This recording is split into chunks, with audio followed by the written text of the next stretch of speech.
মমতার বাপের হসপিটাল, মমতা দায়ী। একে না সরালে হিন্দু বাঁচবে না বাংলায়। পুলিশ মন্ত্রী দায়ী, এখানে পুলিশের গাড়ি ছিল, ওরা আসছে দেখে পালিয়ে। নিমতলার হামলা গোটা বাংলা দেখেছে, ভারতবর্ষের মিডিয়া দেখাচ্ছে। আমরা এই জিনিস মানব না।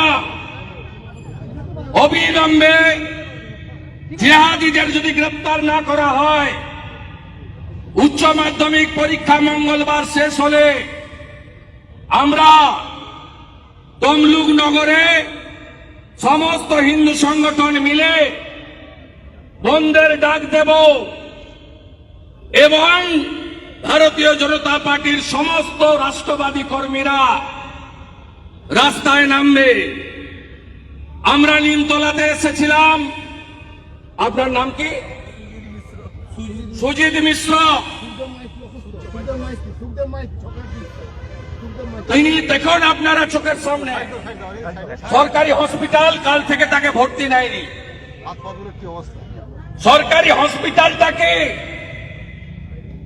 পাকিস্তানে আছে। ওই সরকারি হসপিটালের ট্যাক্সের টাকায় চলে। বলছে জয় বাংলা বলতে হবে।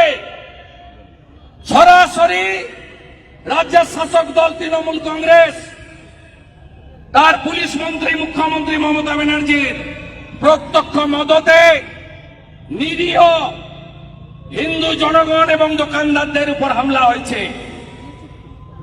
তৃণমূলকে যে হিন্দুরা ভোট দেন তারাও আক্রান্ত হয়েছেন। জাগো হিন্দু জাগো, বাঁচতে গেলে জোট বাঁধতে হবে। তমলুকের বাঘিনী পৃথা অধিকারী বোন গোটা রাজ্যের মানুষের আজকে সমর্থন পাচ্ছে, শুভেচ্ছা পাচ্ছে।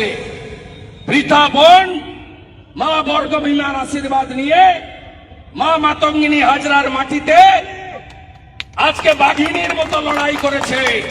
এই লড়াই অন্য বোন ভাই দাদা দিদি সকলকে দেখে এগিয়ে আসতে হবে। আমরা এখান থেকে আহত হয়ে যিনি আছেন সুবর্ণ জয়ন্তী ভবন, তার পিছনে বাড়ি, সেখানে যাব আমার সাথে নবনির্বাচিত জেলা সভাপতি মলয় সিনহা, রাজ্যের সম্পাদক ময়নার প্রিয় বিধায়ক অশোক দিন্না, তমলুক পুরসভার 2 কাউন্সিলর সহ সমস্ত নেতৃত্ব আছেন। আমরা একসঙ্গে শান্তিপূর্ণ পদযাত্রা করে মাইক ছাড়া আমরা আহতদের সঙ্গে মিলিত হতে যাব। সুখদেব মাইতি,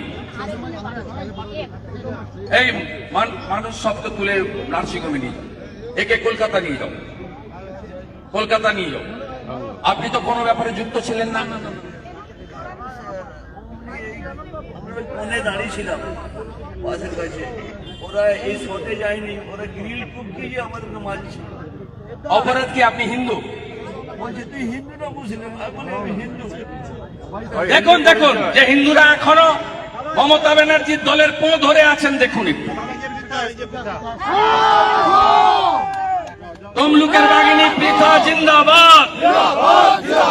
পৃথা বোন লড়াই করো, আমরা তোমার সাথে আছি। জয় জয় শ্রীরাম।